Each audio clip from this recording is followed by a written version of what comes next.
ang mga kwento ng pag-ibig, kwento ng buhay at kwento ng pag-asa dito sa Barangay Love Stories. Love Stories. Sino-sino sa inyo ang mahilig pa ring pumunta sa isang library? Siguro dahil sa internet ay hindi ninyo na pinupuntahan ng library dahil isang click lamang sa search button sa World Wide Web ay makikita nyo na ang impormasyon na gusto ninyong malaman. Lalo na kung kayo ay may assignment sa eskwela. Kung babalik tayo sa panahon na wala pang internet ay makakasurvive kaya kayo sa loob ng library. Dear Papa Dudut, naghanda kami para salubungin ang pagpasok ng Y2K or Year 2000. 12 years old po ako noon at graduating sa elementary. Pagdating ng June ay bagong environment para mag-adjust na naman dahil high school na ako. Dahil sa binata na daw ako ay hindi na pwede ang maglaro. Kailangan ko ng kumilos nang naaayon sa edad ko. Teenager na kasi. 13 years old and ready to mingle. Ang pangalan ko po ay Fritz at certified millennial or Gen Y. To be specific ay Gen Y2. Naabutan ko ang pag-usbong ng teknolohiya sa internet at social media. At hindi ko po makakalimutan sa TV noon ang pag-atake sa Amerika ng tinatawag na 9/11 attack. Naalala ko na bumili pa nga ako ng newspaper at ginupit ko ang article tungkol sa 9/11 at idinikit sa bond paper na may print out ng margin at sumulat ng reaction noong second year high school na ako. Sa taon din na ito, una akong nagkaroon ng cellphone. Hindi pa uso ang smartphone noon. Isang araw ay pina-research ako ng teacher namin sa history tungkol sa major Asian belief system para sa reporting na gagawin ko. At dahil hindi pa accessible ang internet sa mga panahon na yon, ay ang library sa school ang takbuhan ko. Sa mga pahina na makakapal na libro mo, titingnan ang mga impormasyon. Mahirap ding maghanap sa library lalo na kung wala namang sapat na mga libro ang library. Lalo pat sa isang public school lamang ako nag-aaral, Papa Dudut.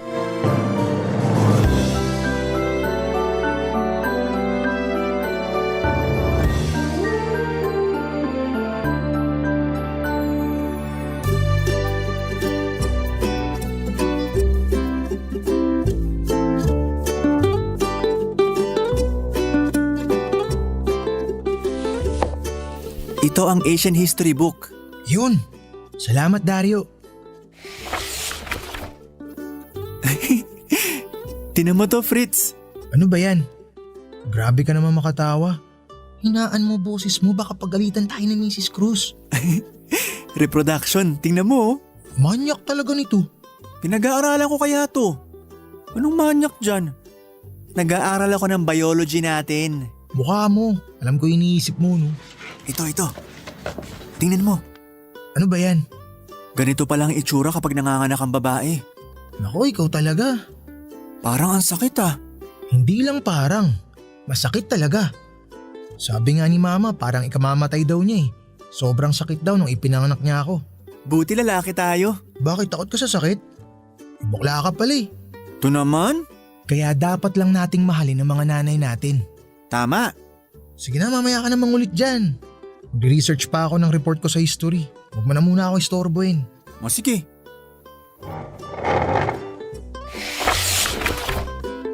Asian beliefs, Hinduism. Oh, ano tong nakasulat dito? Hello, you want to know me? Turn to page 82. Page 82? Oh, may nakasulat ulit. Ay, sorry. Turn to page 204. Ganun? Sige na. O ito na. Gusto mo bang magkaroon ng kaibigang babae na mabait? Turn to page 306. Kulit mo to ah. Fritz, para kang baliw dyan. Bakit ka tumatawa? Ha? Oh, wala. Ito pa. Can you be my friend? Please write your answer sa page 555. Sige nga. Fritz, ano yung ginagawa mo? Bakit mo sinusulatan yung libro? Shh!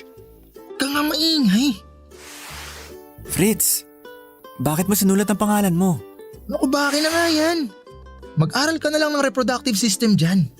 Vandalism yung ginagawa mo. Wala namang makakaalam kung hindi mo ipapaalam, di ba? Sige, basta libre mo ako ng pansit sa kantina. Ayoko nga. Wala akong pambili ng pansit mo. Kung ganun, Hindi kita bibigyan ng bond paper na may printed margin. Sige ka. biro lang. Sandali, itabi mo na muna tong libro para hindi makuha ng iba. Si CR lang ako. Kailangan kong jumingil. Uy, baka dahil yan sa reproductive system ha? Kulit kasi ni Dario, nasa na nga ba ako? Ayun, tatanong ako sa kanya. Anong year level ka? Write your answer sa page 101. Ano yung sinusulat mo? Ha? Wala. Kanina ka pa dyan? Magda-drop call sana ako sa'yo pero hindi mo sinasagot yung cellphone mo. Naka-silent in cell ko eh. Kumusta na ang reporting mo? Eto, nahanap ko na lahat ng kailangan ko. Kokopyahin ko na lang. Drop call kita mamayang gabi kapag may mga tanong ako. Sige. Huwag mo silent yung cellphone mo laksan mo yung ringtone mo. Para magising ka talaga. Yung pati kapitbahay maririnig, ganon? Pwede rin.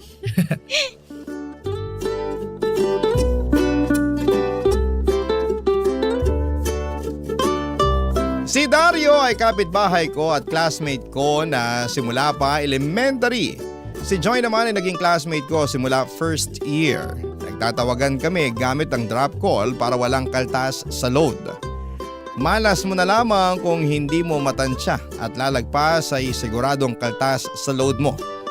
Wala kasing landline sina Joy at Dario kaya drop call talaga ang communication namin. Mahal kasi ang text, piso isa. At may restriction kung ilang characters lang ang pwede mong isend. At kapag lumagpas ay 2 piso na ang babayaran mo. Hindi pa uso ang unlimited text noon at wala pang pagtingi-tingin ng load na mabibili. Tuwing bakante ko ay pumupunta ako sa library para i-check ang bagong message na sinulat ng mystery friend ko sa campus. Hindi siya nagpakilala kung sino siya kaya lugi ako dahil sinabi ko ang full name ko, ang sa kanya kasi ay alias lang. Siya si Y2K Girl, Papa Dudut.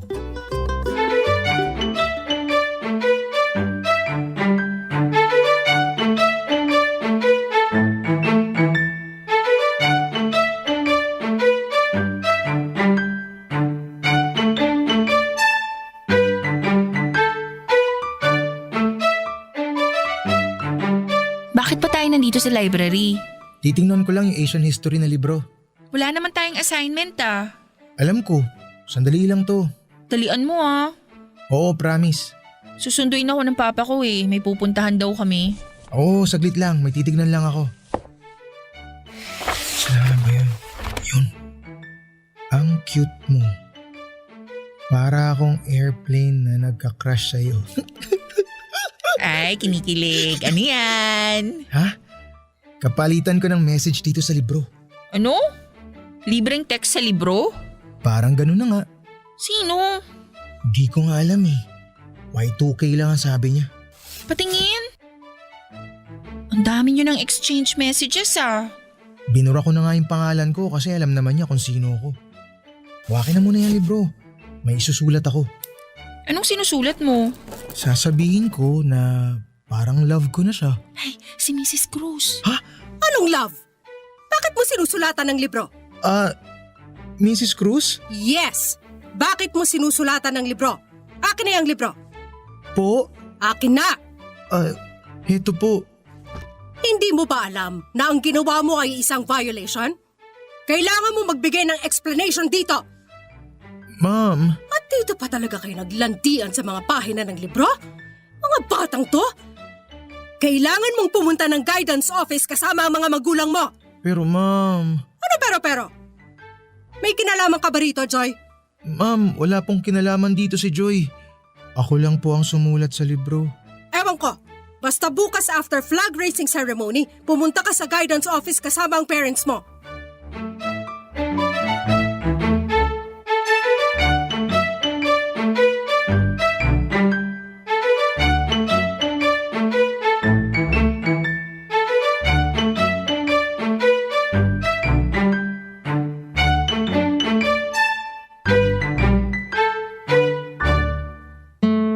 Papadudot kinabukasan ay pumunta ako sa guidance office kasama ang mama ko.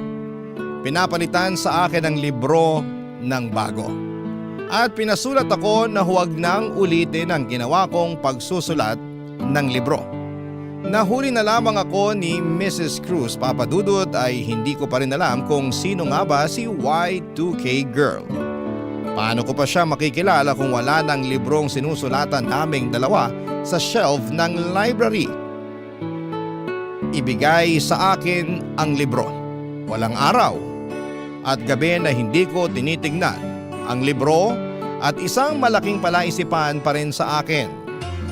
Kung sino nga ba itong si Y2K Girl na madalas kong kausap sa pamamagitan ng pagsusulat sa isang libro sa loob ng library. Barangay Love Stories. Barangay Love Stories. Nami-miss ko si Y2K Girl. Iniinis nga ako ni Dario at Joy na baka pinagtitripan lamang ako pero hindi ako naniniwalang pinagtripan ako. Sa tingin ko talaga ay sincero si Y2K Girl nang sinabi niyang gusto niya ako. Ang hindi niya pagpapakilala sa akin ay tila nangangahulugang wala siyang self-confidence sa sarili at takot siyang ma-reject ko. Pakiramdam ko, Papadudot, ay dapat bigyan ko ng pansin si Y2K Girl dahil kailangan niya ako. Natutokso akong sulatan ng kahit na anong libro at ilalagay ko sa dating kinakalagyan ng Asian History Book. Natutokso din po akong iwan ko ang librong pinagsulatan naming dalawa para magpatuloy ang aming exchange messages. Papadudot.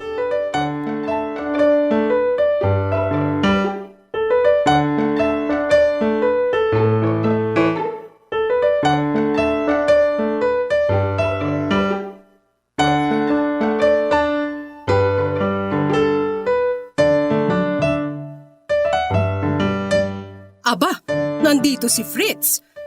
Huwag sulatan ng mga libro. Si ma'am talaga. Pinapaalalahanan lang kita. Hindi na po mauulit yun, ma'am. Buti naman.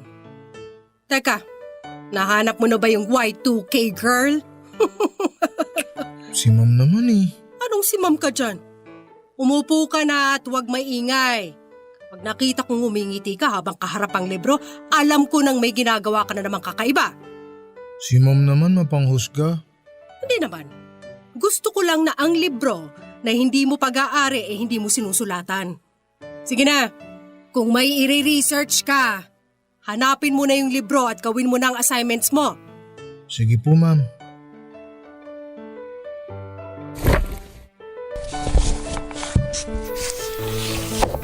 Fritz! Oh, Dario. Ano yung librong hawak mo? Sex education? Ay, nakita ko lang. Nakatago dun sa sulok. Ikaw talaga kapag ganyan, ang talas ng mata mo, no? Grabe ka naman, Mang Judge. Tulungan mo na lang akong hanapin yung libro para sa topic ko sa math. Tagahanap talaga ako ng libro, ha? Eh, dun ka kaya kay Mrs. Cruz maghanap? Nang aasar talaga to. Sandali lang. Hanapin ko. Sure ako na nandito lang yon. Ah, ito oh. Patingin ako. O ito nga. Uy, Bakit ka natulala dyan? tingnan mo. Nagsulat ulit si Y2K Girl. Ano? Kaklase kaya natin siya? Alam niya yung report ko eh. Oh, bakit ka tumitingin sa akin? Teka, Ikaw ba to? Hindi ah. Alam mo, bad trip kung ikaw to. Believe me, hindi ako yan. Sino kaya to? Ano pala nakasulat? Ito, I love you crush from Y2K girl. Ay, itago mo na. Baka makita pa ni Mrs. Cruz yan. Hindi na ako nag-reply sa libro, Papa Dudut.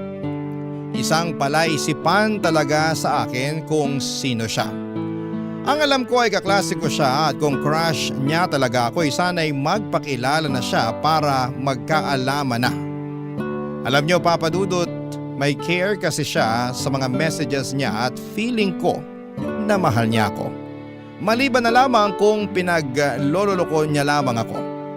Papa Dudut, hindi ko alam kung bakit ganito ang nararamdaman ko, pero mahal ko kung sino man si Y2K girl. Gusto ko siyang kilalanin. Buong loob ko na alamin kung sino nga ba siya. Dahil sa kanya ay nagkaroon ako ng self-confidence sa sarili na may magkakagusto pala sa akin. Payatot po ako at hindi matangkad at hindi rin ako gwapo. Kaya nung sinabi ni Y2K girl na gusto niya ako dahil hindi sa physical na aspeto ko, alam ko sa isipan ko ay hindi ganon kaganda din si Y2K girl kasi nahihiya siya sa akin. Sana ay makilala ko na talaga siya, Papa Dudut.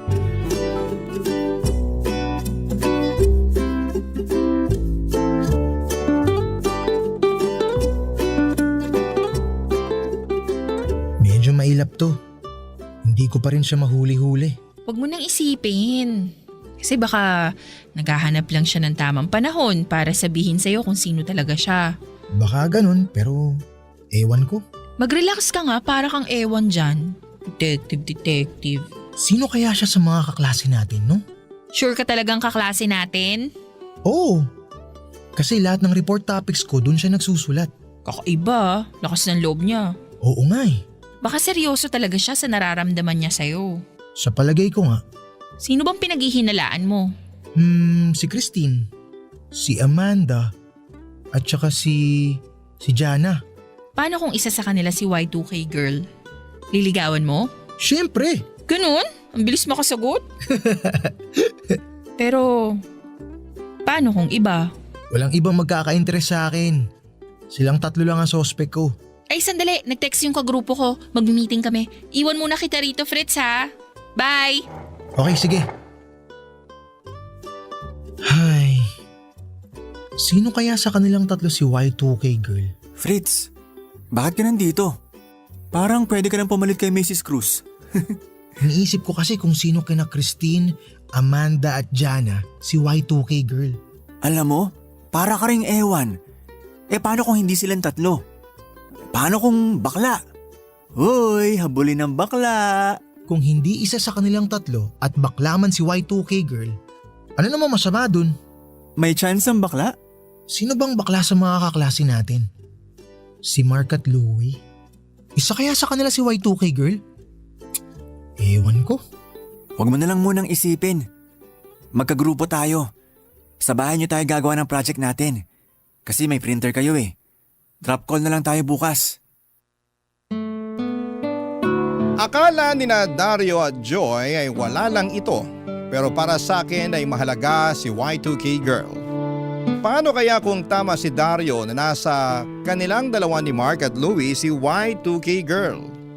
Minsan ay naiisip kong kabaliwan na itong ginagawa kong parang detective kung sino talaga ang misteryosong Y2K girl na ito. Pwede kayang si Joy o pinaglololoko lamang ako ni Dario? Bahala na kung sino man siya. Basta gusto ko lang malaman ang tunay niyang pangalan sa likod nga ng pagtatago niya bilang Y2K girl. Dahil hiwagang-hiwaga na ako sa pagkatao niya. Kung sino nga ba talaga ang kausap ko sa mga libro.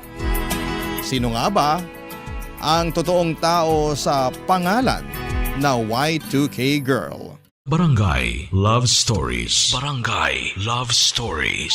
Tiningnan ko ang penmanship nila Joy at Dario. Negative. Malayo sa penmanship nila ang sulat kamay ni Y2K Girl. Medyo pangit kasi ang sulat kamay ni Y2K Girl pero magaganda mga mensahe niya sa akin. Pero baka sinadya lang nila kung sino man siya na papangitin ang sulat kamay niya para hindi ko kaagad siya makilala, Papa Dudut. Isang araw ay nakita ko si Dario na nagsusulat sa libro. Kinutuban ako. Kaliwa ang gamit niyang kamay kaya siguro'y hindi ko makilala ang penmanship dahil kaliwa ang ginagamit niya. Tinignan ko ang libro na sinulatan niya at kumpirmado, si Dario nga, si Y2K Girl. Hindi ako makatiis, Papa Dudut. Tinawagan ko siya via drop call ng mga oras na yon.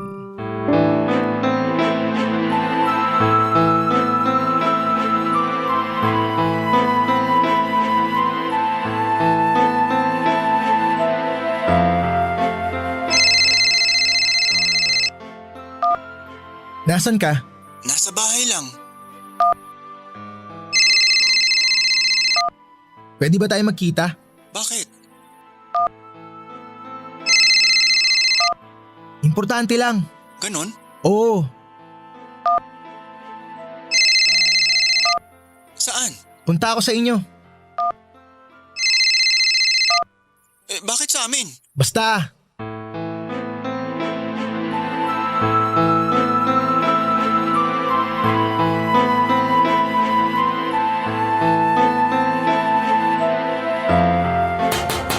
Tao po. Kaya ko na kaya siyang tanungin tungkol kay Y2K Girl? Fritz? Halika, pasok ka. Salamat. Dito tayo sa may puno. May bisita sina mama sa loob eh. Ano bang sasabihin mo sa akin? Tungkol kay Y2K Girl. Anong tungkol sa kanya? Nabasa ko yung message niya sa akin kahapon. Sabi niya gusto na daw niya talaga na maging kami, kaso nahihiya pa rin siya. Baka kasi… Alam mo? Alam ko na kung sino siya eh. Talaga? Oo. Dario, umaamin ka nga sa akin. Bakit mo ako binibiro ng ganito? Bakit mo nagawa sa akin to? Uy Fritz, ano yan ha? Anong ano yan? Nakita kita. Ikaw yung sumulat sa libro. Huwag mo kang pagbintangan. Hoy, sabi mo nga sa akin, bakla ka ba? Kursunada mo ako? Ano ba yung pinagsusulat mo doon ha? Hindi ako bakla. Hindi ako si Y2K Girl. Huwag ka na magkaila, nahuli na kita eh. Alam mo, naiinis ako sa pagmumukha mo. Nahuli ako ni Mrs. Cruz dahil dyan sa Y2K Girl mo na yan. Bad trip na bad trip ako sa'yo. Bakit mo naisip na pagtripan ako ng ganito, ha? Ano bang nagawa akong kasalanan sa'yo? Bakit mo ba akong pinagmumukhang tanga? Basta hindi ako si Y2K Girl at hindi ako bakla. Anong pinagsasabi mong hindi ikaw? Nakita kita nagsusulat. Hindi ako bulag, no? Ano? Hindi ka talaga aamin? Isusumbong kita kay Mrs. Cruz? Fritz naman. Sabihin mo na kasi. Bakit mo ba ako pinagtitripan ng ganito, ha? Maamin ka na. Malalaman din naman yan dahil sa penmanship eh. Sasabihin ko kay Mrs. Cruz na kaliwang kamay yung ginamit mo sa pagsulat. Fritz, huwag ka magsumbong. O yan. Inaamin mo na ba na ikaw yon? Ano kasi, yung una ako. Katuwaan pero may ibang sumalo pero ako pa rin na nagsusulat. Ano? Inuutusan niya ako magsulat para replyan ka. Sino nag-utos sa'yo? Bad trip naman o bakit ba umabot sa ganito? Basta, wag mong sabihin na ako nagsabi sa'yo ha. Sino ba kasi siya? Napag-utusan lang ako para sumulat ng message ni Y2K Girl sa'yo. Tinatanong ko nga kung sino siya eh. Huwag niyo akong pinaglalaroan ng ganito ah. Crush ka niya. Mahal ka niya. Ang dami mo pang sinasabi. Sabihin mo na kung sino siya. Si Joy. Ano? Si Joy talaga si Y2K Girl. Alam nyo, ang labo nyong dalawa. Bad trip kayo. Para kayong tanga. Gumaan ang utak ko na hindi si Dario si Y2K Girl at hindi siya bakla. Hindi ko matatanggap na si Joy ang ka-exchange messages ko, Papa Dudut. Na siya pala si Y2K Girl kasi hindi ko talaga lubos maisip na may gusto pala siya sa akin.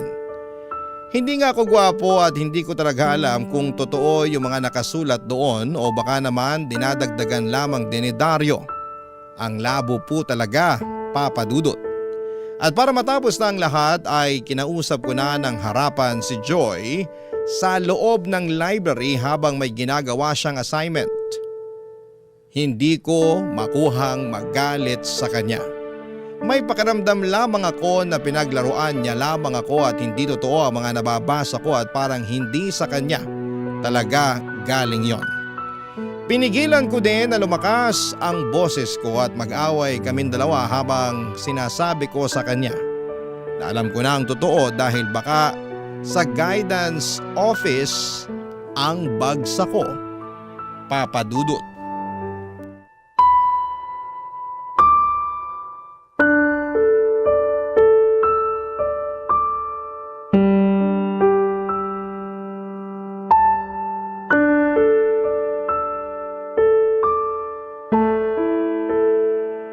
Oh, nandito si Fritz. Huwag sulatan ng mga libro. Ay, hindi namamansin. Anong problema mo?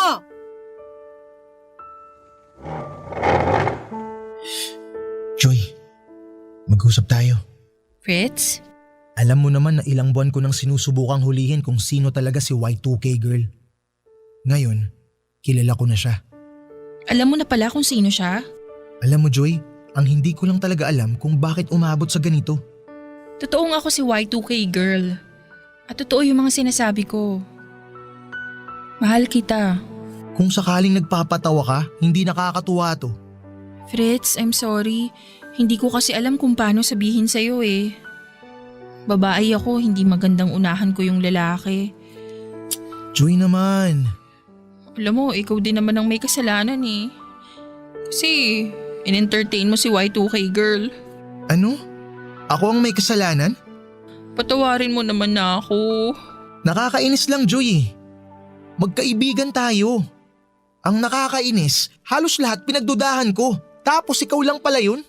Eh natatakot nga akong sabihin sa yung direkta yung nararamdaman ko eh. Maliban na magmahal si Y2K girl. Natutuwa ako tuwing nakikita kitang binabasa mo yung messages ni Y2K girl. Nagniningning yung mga mata mo. Tigilan mo na nga yung Y2K girl na yan. Silence! Ang ingay nyo dyan!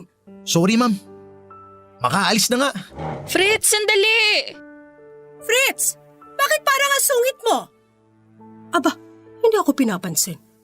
Baka break na sila ng Y2K girl. Kabataan talaga. Hindi mo maintindihan.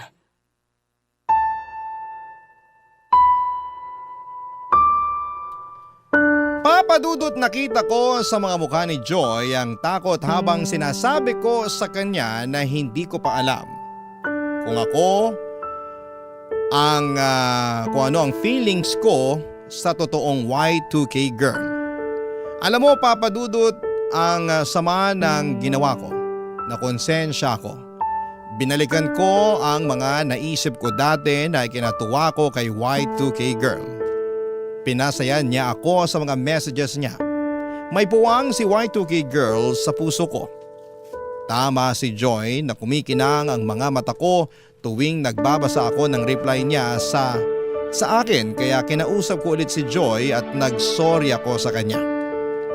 Ang sabi ko sa kanya na na-appreciate ko ang paghanga niya sa akin at naging kami na nga Papadudot. Hindi na namin kailangan ng libro para sulatan ang messages namin sa isa't isa. Dahil naging kampante na kami na sabihin ng personal kung ano man ang nararamdaman namin. Pag-ibig lang naman ang ibinigay niya sa akin kaya't nararapat lang na suklian ko din siya ng tunay na pag-ibig. Masaya akong siya ang naging asawa ko at ngayon ay 32 years old na ako ay parang kahapon lamang ang lahat na nangyari sa library at ang pag-uusap namin. Ang pag-usbong ng pag-iibigan namin, ang inyong kapuso at kabarangay, Fritz. Nakakaantig naman talaga ang ating kwento. Ikaw ba, kabarangay? Nakarelate ka ba sa story natin ngayon? Kwentuhan naman tayo dito sa comment section. Ang mga kwento ng pag-ibig, kwento ng buhay at kwento ng pag-asa dito sa Barangay Love Stories. Love love stories. Nakakatuwa ang pakiramdam kapag meron kang inspirasyon sa buhay. Mas nagiging masigla ka sa pagtatrabaho o pag-aaral. Para bang bumibilis ang oras kapag kasama mo ang iyong hinahangaan, kahit na hindi niya ito alam.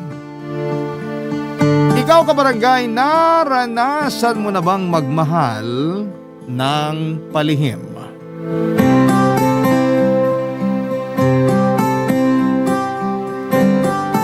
Dear Papa Dudut, isang mapagpalang araw po sa lahat ng mga kabarangay na nakatutok ngayon sa Barangay LS. Para pakinggan ang tampok na kwento ngayon sa Barangay Love Stories. Itago niyo na lamang po ako sa pangalang Jam. 35 years old na sa ngayon at ito ang kwento ko na nangyari nung ako ay 30 pa lamang. 5 taon na nakakalipas mula noon, sa dating trabaho ko sa isang ahensya ng gobyerno ay nakilala ko si Rico. Sa pagbabalik alaala ko noon ay may kakaiba akong pakiramdam. Sa unang pagkakataon pa lamang na makita ko siya ay naramdaman ko kaagad ang love at first sight. First time kong ma-love at first sight, kaya hindi ko maunawaan ang aking nararamdaman noong panahong yon.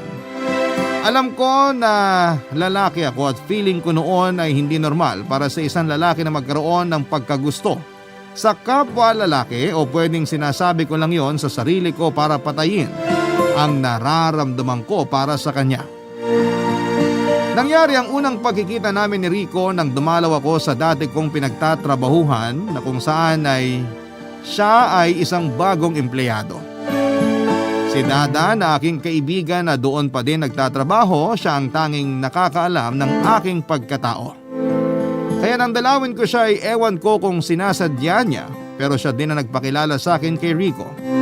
Hindi ko din alam kung napapraning lang ba ako o kung totoo ang nararamdaman ko na crush ko si Rico. Papadudot, unang beses pa lamang namin na mag-usap ay nagulat ako na alam niya ang mga social media accounts ko at nag-friend request at nag-follow siya sa mga ito. Parang ang haba ng buhok ko at munti kong matapakan ng mga panahong yon, Papadudot.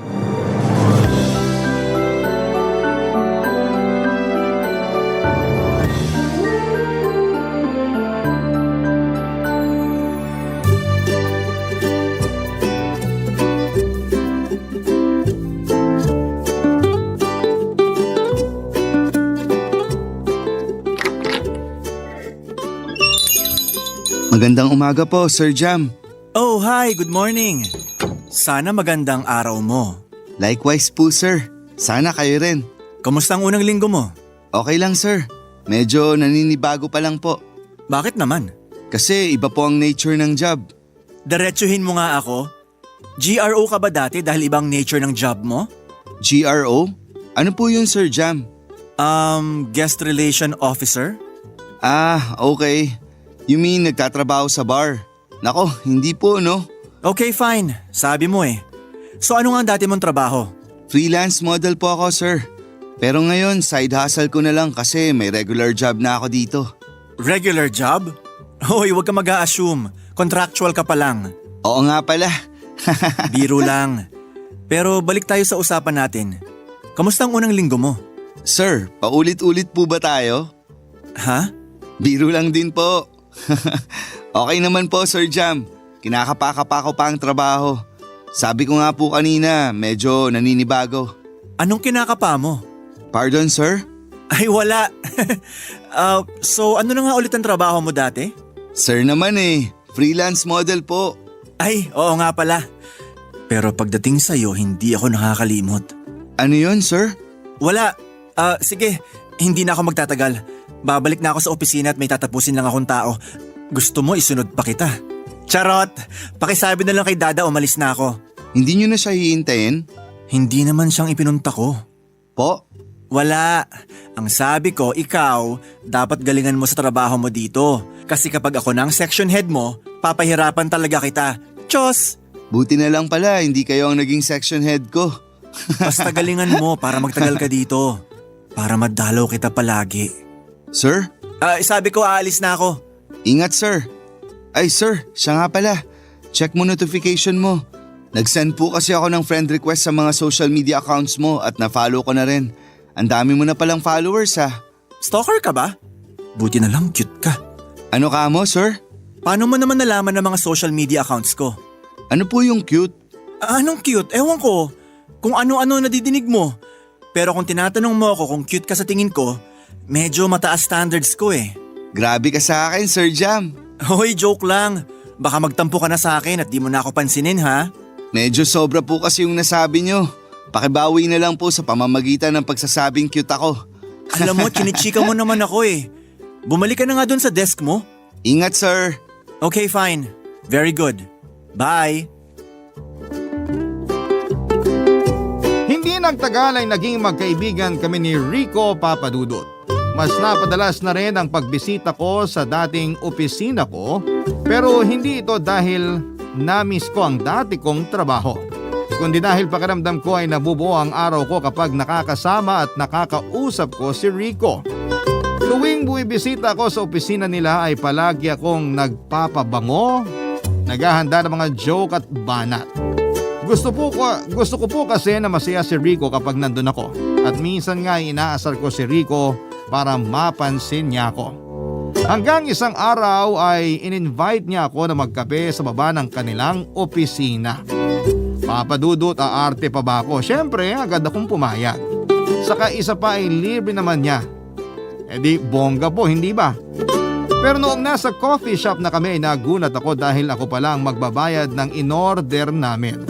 Hindi ko na nakuhang mag-react kasi mukhang may problema si Rico. At dahil concerned ako sa kanya ay ako na nga ang libre at pinakinggan ko siya, Papadudot.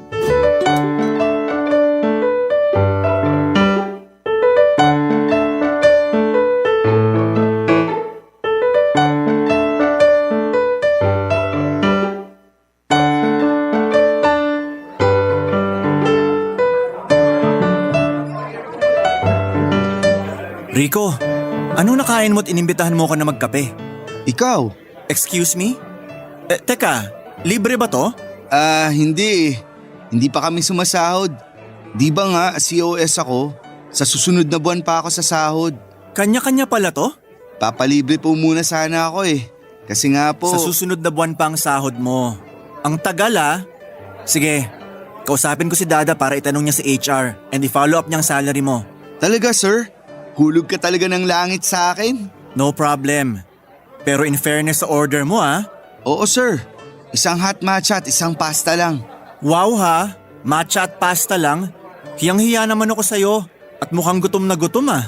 Hindi pa kasi ako kumakain simula kanina. IF ako eh. Intermittent fasting mo mukha mo. Sabihin mo ka mo wala kang pera. Wala nga po, di ba? Sandali, kung ako manlilibre, bakit hindi ako siningil nung umorder tayo dun? Kilala ako dito sir, kaya pwedeng maya-maya nyo na bayaran. Ay iba ka. O siya, eat well po ha. Kain ka na rin Sir Jam. Don't mind me. Nakikita lang kitang kumakain, busog na ako. Ay sus, ito tikman mo.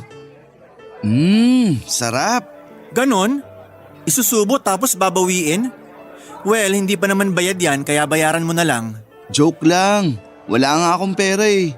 Ang lakas makaaya ha? Tapos walang pera? Itong si Sir Jam, ang daming kuda. So ito na nga, may sasabihin ako sa'yo. Manliligaw ka? Joke lang. Wait, reserve mo yan at padating na ang order ko. Here's your order, sir. Enjoy po. Wow, mukhang masarap. O siya, anong sasabihin mo? Sir Jam, may problema kasi ako eh. Financial. Alam mo naman na hindi pa ako sumasahod. Sinabi mo na kanina yan. Magbabaka sakali sana ako na dun tumira sa'yo ng pansamantala. Medyo nabibigatan na kasi ako sa upa ko sa apartment. Nasa 5,500 pesos din ang bayad.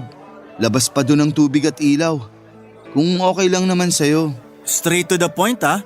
Akala ko naman kung ano na. Pag-iisipan ko muna ha. Kasi sa totoo lang, hindi ako sanay na may kasama. Sige Sir Jam, nagbabaka sakali lang naman kung papayag ka. Kahit ako na magluluto para sa'yo. Magaling pa naman ako magluto. Oh, interesting. Kailan mo ba balak lumipat? Ibig sabihin pumapayag ka? Hoy, wag assuming. Tinatanong ko lang kung kailan. Sir naman eh. Mukhang pinapaasa mo ako. Sige na nga. Mukhang mabait ka naman. Maraming salamat, Sir Jam. Tatanawin kong utang na loob to. Sandali, hindi ako makahinga. Ay, sorry. Ano ka ba? Gusto ko nga wag makahinga eh. Tsos! Sa totoo lang, Papa Dudut, ay unti-unti nang nahuhulog ang loob ko kay Rico. Dinadaan ko lang sa biro pero half man po ang mga yon. Sa totoo lang ay medyo makapal ang mukha ni Rico pero sa kabilang banda ay maganda naman sa tao ang diretsahang magsalita. Hindi ko din alam kung bakit ang bilis kong pumayag sa pakiusap niya. Yun ang unang beses sa buhay ko na magkakaroon ng roommate at hindi ako sanay na may kasama. Lalo pat ang makakasama ko ay ang lalaking hinahangaan ko. Papa Dudut, totoo po humahanga lamang ako sa kanya kasi crush ko siya. Paghanga lang yon, hindi po ba? Buti na lamang at meron akong extra na higaan na magagamit ni Rico. Kaya hindi niya kailangang tumabi sa akin. Lalo na't studio type lang ang aking apartment. Pero pwede naman sana siyang tumabi kung sakali. Sino naman po ba ako para hindi pumayag na mag-share kami ng higaan? Higaan lang naman yon. Ipagdadamot ko pa ba, Papa Dudut? Pero biro lang. Masaya lamang kasi ako ng araw na yon. Alam mo, Papa Dudut, kapag kasama ko si Rico, noong mga panahong yun ay parang ang liwa-liwanag lagi ng paligid. Ang boses niya ay parang anghel sa pandinig ko. Ewan nga po kung bakit parang nakakalimutan ko ang prinsipyo ko pagdating sa lalaki. Ewan po kung bakit parang may kapangyarihan ang boses ni Rico at napapayag niya ako sa mga hiling niya sa akin ng mga panahong yon. Papa Dudut. Barangay Love Stories. Barangay Love Stories. Napakasaya ko, Papa Dudut, dahil kasama ko na sa isang bubong ang dating iniinis ko lang at kinukulit ko sa opisina nila. Mas lalo ko na pressure dahil baka maubusan ako ng mga biro at pangasar kay Rico. At eto pa, natutunan ko na ring magluto kaya minsan ako ang nagluluto ng brunch naming dalawa.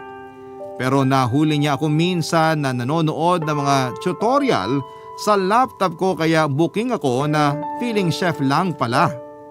Pero si Rico ay legit na marunong at magaling magluto, Papa Dudut.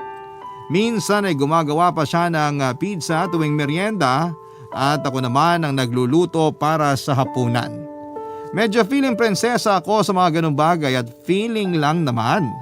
At sinasarili ko lamang. Never po akong nagpabebe. Masaya ang mga araw namin pero kalaunan ay napansin ko na madalas na lumalabas si Rico kapag gabi na.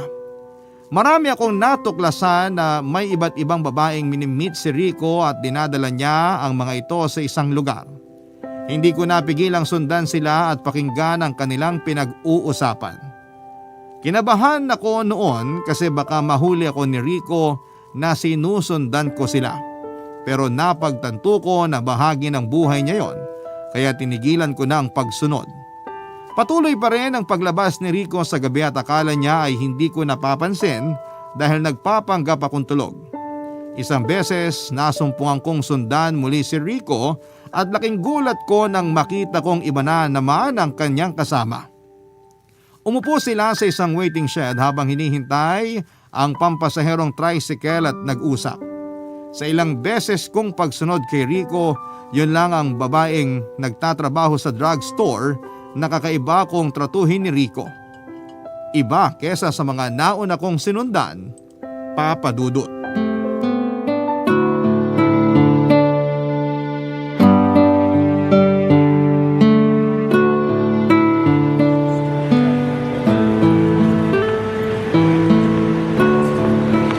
Kamusta naman ang araw mo sa trabaho? At mukhang pagod ka. Oo, no. Ikaw ba naman nakatayo buong araw? Tumayo? Bawal kasing umupo eh. Lalo pat nasa counter at kakapromote ko lang as PA. PA? You mean pharmacist assistant? dapat pala tayong mag-celebrate. Gusto mo kumain muna tayo? Sagot ko. Wag na, Rico. Itago mo na lang yung pera mo. Ako na lang ang manlilibre sa'yo. Pero next time na ha? Sa sahod ko na lang, promise. Sige, ikaw bahala. Once again, congratulations. I'm so proud of you, mahal. Nga pala, kamusta na yung proposal ko sa'yo? Proposal? Wala ka naman sinasabing business proposal eh. Hindi, iba yun. Yung about sa kasal. Seryoso ako sa sinabi ko. Kapag makaipon na ako, itutuloy ko na ang kasal natin. Kasal ka dyan. Hindi ka pa nga nag-propose? Ganun ba? Gusto mo ngayon na? Oo, andyan ka na naman. Basta, bubuo tayo ng masayang pamilya. Magpapatayo tayo ng bahay na sakto lang sa atin. Tapos 10 anak. Bubuo ka ba ng isang basketball team? Bakit hindi pa isang dosena? Okay lang? Loko? 4 lang siguro. O sige, mahal. Ikaw ang bahala. Basta may junior ako ah. Ang dami mo ring ime, no? Sana magkatotoo ang mga sinasabi mo. Oo naman. Lahat ng sinasabi ko tinutupad ko. Mukhang wala ka atang tiwala sa akin, mahal eh. Hindi naman sa ganun, Rico. Ayoko lang kasi na umaasa sa wala. Alam mo naman ang mga pinagdaanan ko sa ex ko, di ba? Basta mahal, ito lang ang tatandaan mo. Mahal na mahal kita. At lahat ng sinasabi ko sa'yo, magkakatotoo. Basta magtiwala ka lang ha. Kapag ikaw hindi mo yan tinupad at niloko mo ko, makakatikim ka talaga sa akin. Makakatikim? Mukhang gusto ko yan ah. Alam mo, Rico, puro kakalokohan. Hindi ko na alam kung baka pinagtitripan mo lang ako eh. Totoo nga. Kapag makaipon na ako, tutuparin ko lahat ng yun. Promise. Kung makakaipon ka na, edi matagal pa yun. Konti na lang at mabubuo ko na ang iniipon ko para sa kasal natin. Huwag ka lang mainip, mahal ha. Yes, mahal. Magtitiwala ako sa'yo. Oh, ayun na pala ang iniintay natin. Si Manong. Ano Glenn, tara? Okay, tara. Para makapagpahinga na rin tayo, mahal.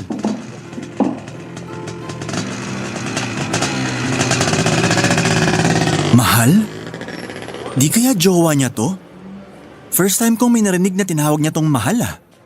Sa ilang beses ko ng pagsunod kay Rico, wala naman siyang call sign o terms of endearment sa mga babae niya. Sa mga oras na yon, Papa Dudut, ay hindi ko alam kung bakit ako nakikinig sa likod ng waiting shed. Pero dinig na dinig ko na niyaya ni Rico na magpakasal ang babaeng yon. Isa pa ay ang dami niyang pinangako sa kanya. Oo nga at crush ko si Rico pero hindi naman ako nag-iilusyon na ako ang mamahalin niya. Isa pa ay unti-unting parang kapatid na lamang ang nararamdaman ko para sa kanya ng mga panahong yon. Kaya hindi ko alam kung ang nararamdaman ko ba ay selos o inis o pagdududa. Siguro nung una ay selos na napalitan ng awa dahil sa kahihinatnan ng kanyang mga gawain. Kahit na seryoso na siya sa ibang babae ay patuloy pa rin siyang nagloloko at ang mga ginagawa niya ay panluloko sa mga babae na mga dinadala niya sa motel. Oo, Papa Dudut, may mga pagkakataon na nakita ko si Rico na dinala sa motel yung mga babaeng kinita niya. Napag-alaman ko pa na minsang uma-absent ito sa trabaho para lamang siguro'y gumawa ng mga kalokohan.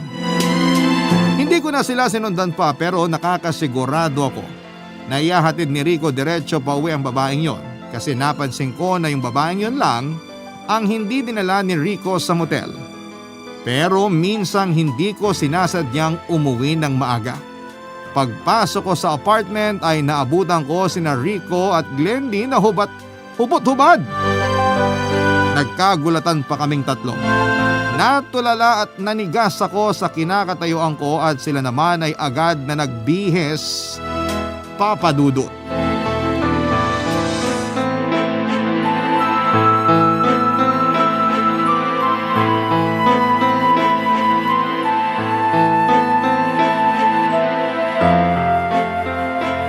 Ano ba naman yan, Rico? Dito talaga sa bahay ko? Rico, ano nangyayari? Sino siya? Hindi ba nasabi sa'yo, te? Bakit ganyan ka magsalita? Bading ka? Hoy, wag mo ako mabading-bading ah. Ang kapal mo naman na sumama ka dito. Hindi na kayo nahiya. Hindi ba dapat ikaw ang mas mahiya? Ay, iba ka din talaga, te. Totoo naman eh. Papasok ka ng ganun-ganun lang. Hindi ka tinuruang kumatok? Wow talaga! Ikaw pang matapang? Kabastusan ang ginawa mo, pwede kang kasuhan. Sa katunayan, ako ang dapat magkaso. Pwede ko kayong kasuhan eh.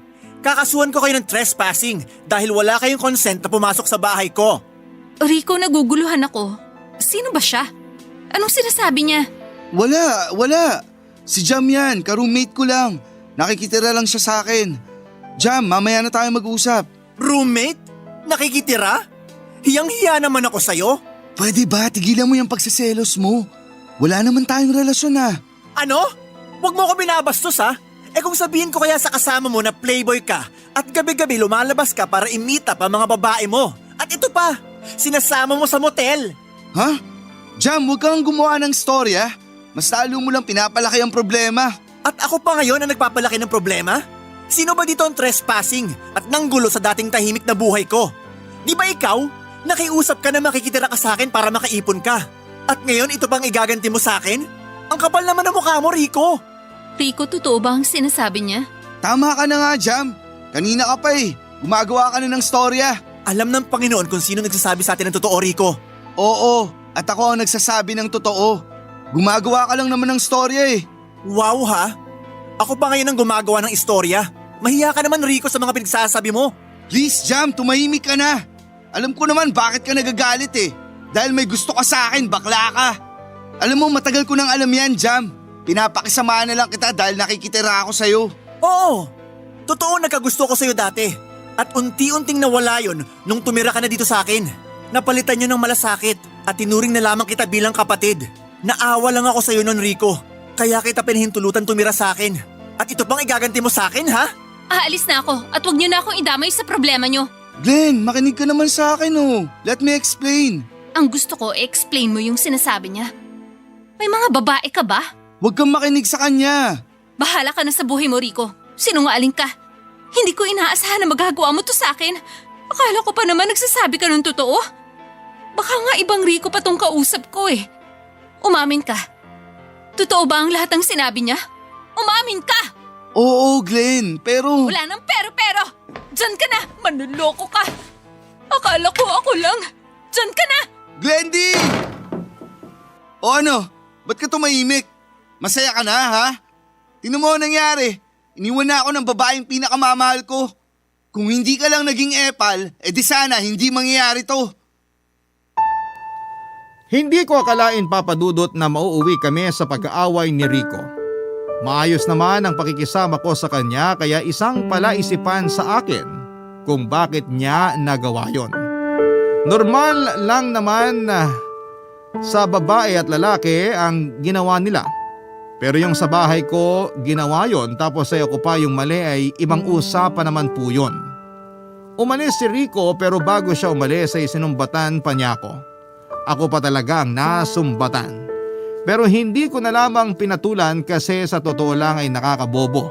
Yung parang bola na ipapasa niya sa akin yung sisi. Nang makaalis si Rico ay napahiga na lamang ako sa kama.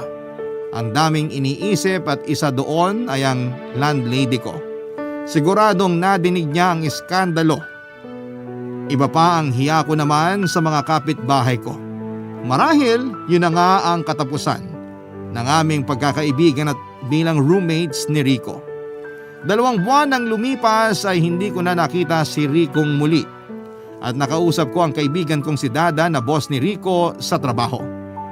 Wala na pala si Rico sa pinagtatrabahuhan nito dahil sa madalas na pag-absent niya ay tinanggal siya sa trabaho. Naawa ako sa kalagayan ni Rico ng panahon na yon, Papa Dudut. Pero hindi ko na alam kung paano siya mahahanap.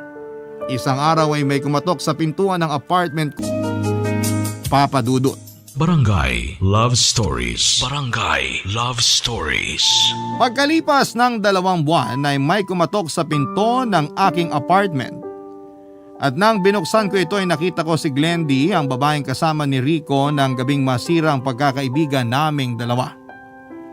Hindi ko sana siya gustong pabuksan ng mga oras na yon dahil galit pa rin ako sa kanya.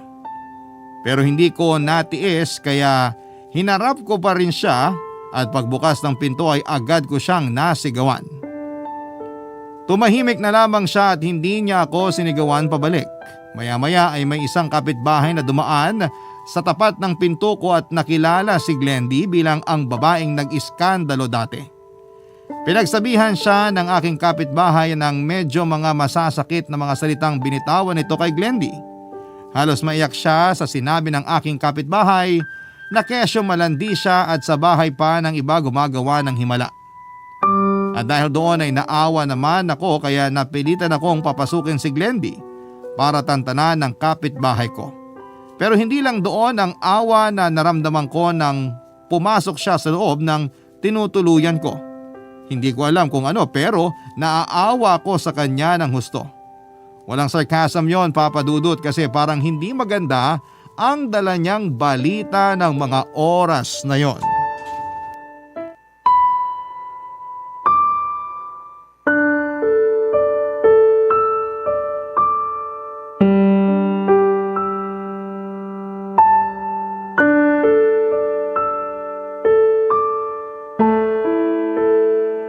Bakit ba pumunta ka pa dito?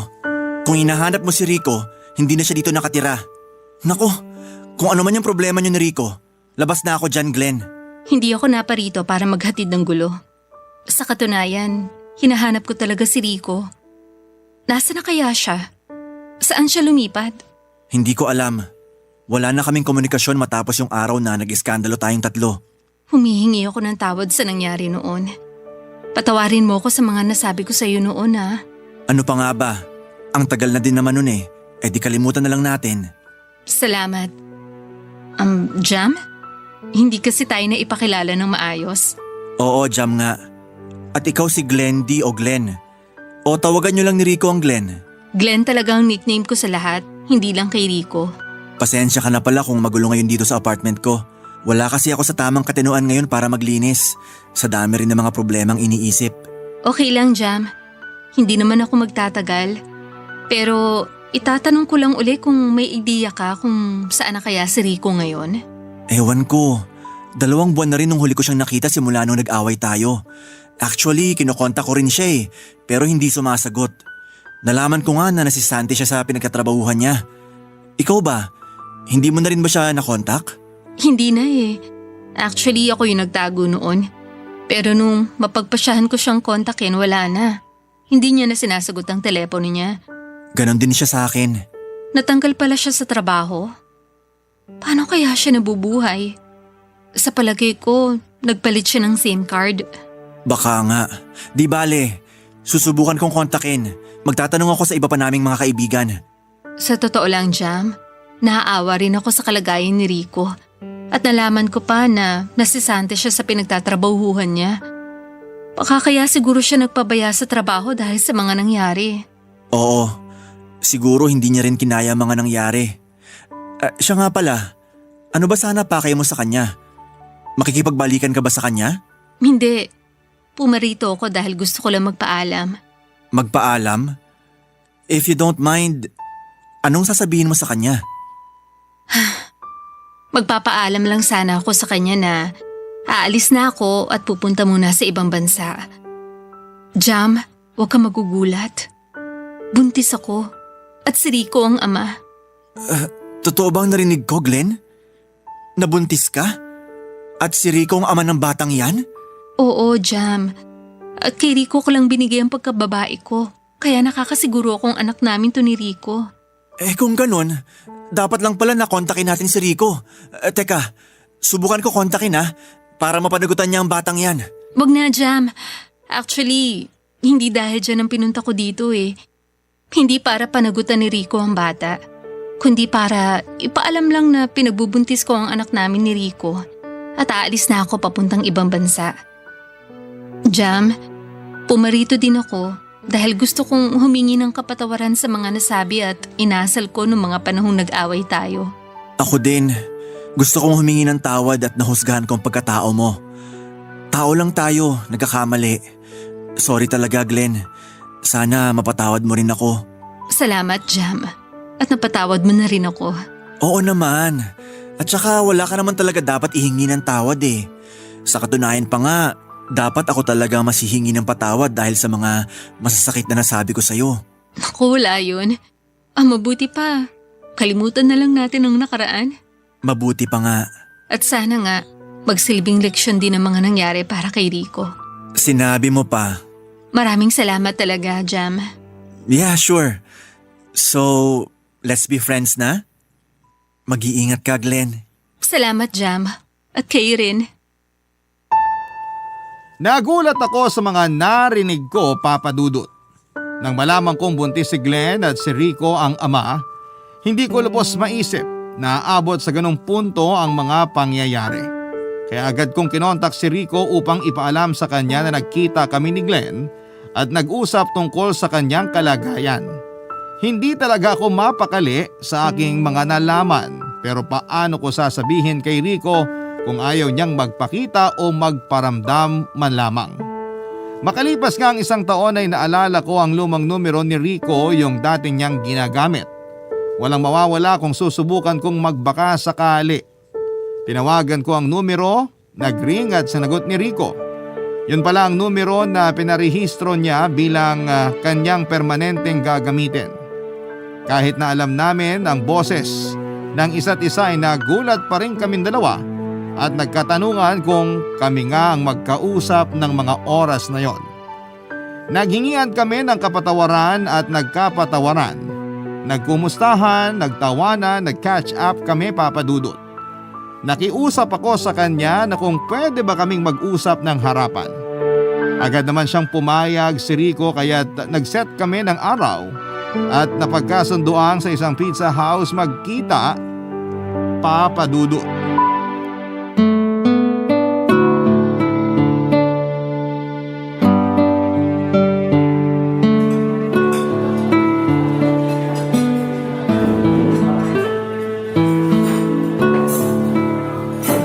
Jam, kamusta ka? Okay lang naman. Pwede ka bang mayakap? Walang mali siya, ha? Ikaw talaga. Halika nga dito. Kumusta ka naman? Mukhang blooming pa rin, ah. Sana naman okay ka talaga, Rico.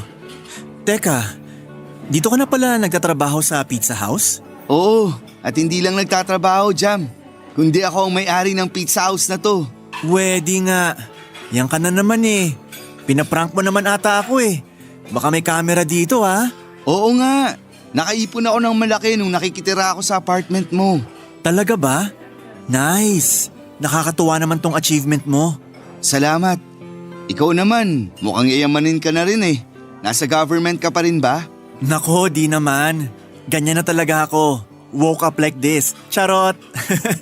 Oo, nasa government pa rin ako. Napromote ako ulit, Rico. Dahil nagustuhan ng boss ko ang pagiging masipag ko sa trabaho. Hindi na ako magtataka kung magiging boss ka na rin dahil masipag ka eh. At in fairness, bagay din sa'yo maging boss. Aminin. Sinabi mo pa. Joke. Siya nga pala, Rico. May gustong kumausap sa'yo. Sino? Saglit, tatawagin ko muna.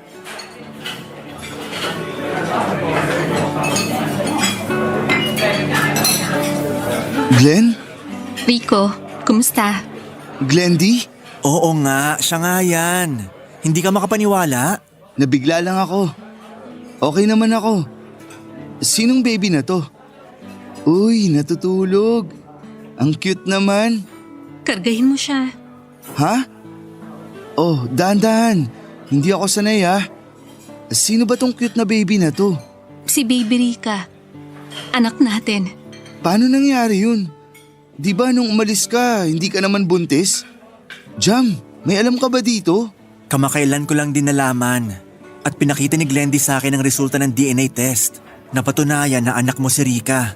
Paano? Paano niyo ako napa-DNA? Nakakahiyaman, aaminin ko na. Yung brush na ginagamit mo dati na may mga buhok mo, tinago ko. Kaya yun yung binigay ko kay Glendy. At huwag kang mag-alala, hindi kita inoobliga kay Baby Rica. Narito ko para ipaalam sa'yo na ikaw ang ama. Kahit papano, ama ka pa rin ni Rica.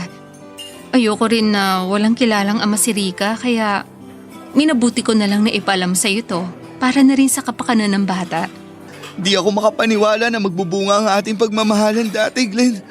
Alam mo, Rico, si Baby Rica ang nagsilbing lakas ko nung nasa ibang bansa ako.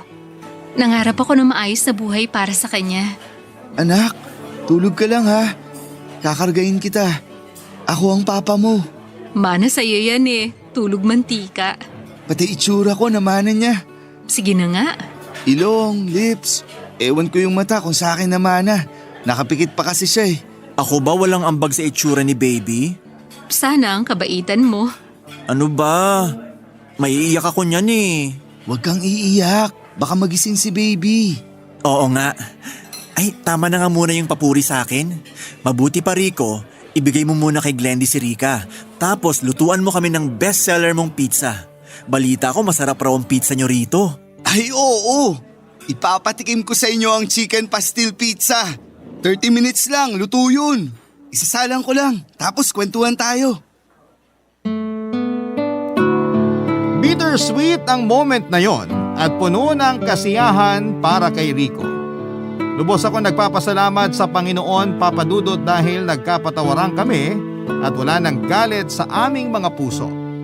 Isang masayang pangyayari ang pag-uwi ni Glendy mula sa Amerika. Hindi lamang para mabinyagan si Baby Rika, kundi pati na rin para maipakilala niya ito sa ama na si Rico. Kahit na nasa malayo si Glendy at ang kanilang anak na si Baby Rika ay patuloy pa rin si Rico sa pag-update para sa bata. Natutuwa rin si Rico sa kalagayan ni Glendy sa Amerika at nalaman niya na meron na itong boyfriend at malapit ng ikasal. Kahit na ganoon ay ipinangako ni Glendy kay Rico na ang apelyido niya ang gagamitin ng kanilang anak na si Rika. Sa totoo lang, Papa Dudut, ay parang bumalik sa dati ang masayang pagsasama namin ni Rico.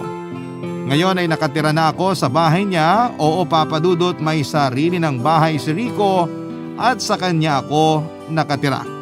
And guess what? May sarili akong kwarto. At hindi na ako nag-aalala kung may dalang bisitang babae si Rico.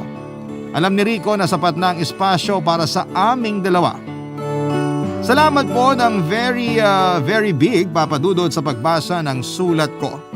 Maraming salamat po. Lalo na sa Barangay Love Story sa patuloy na pagbibigay daan sa aming mga pakikipagsapalaran sa buhay. More power po sa Barangay LS 97.1.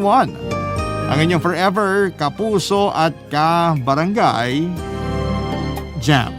Nagustuhan ng iyong napakinggan? Ituloy yan via live stream sa www.gmanetwork.com/radio.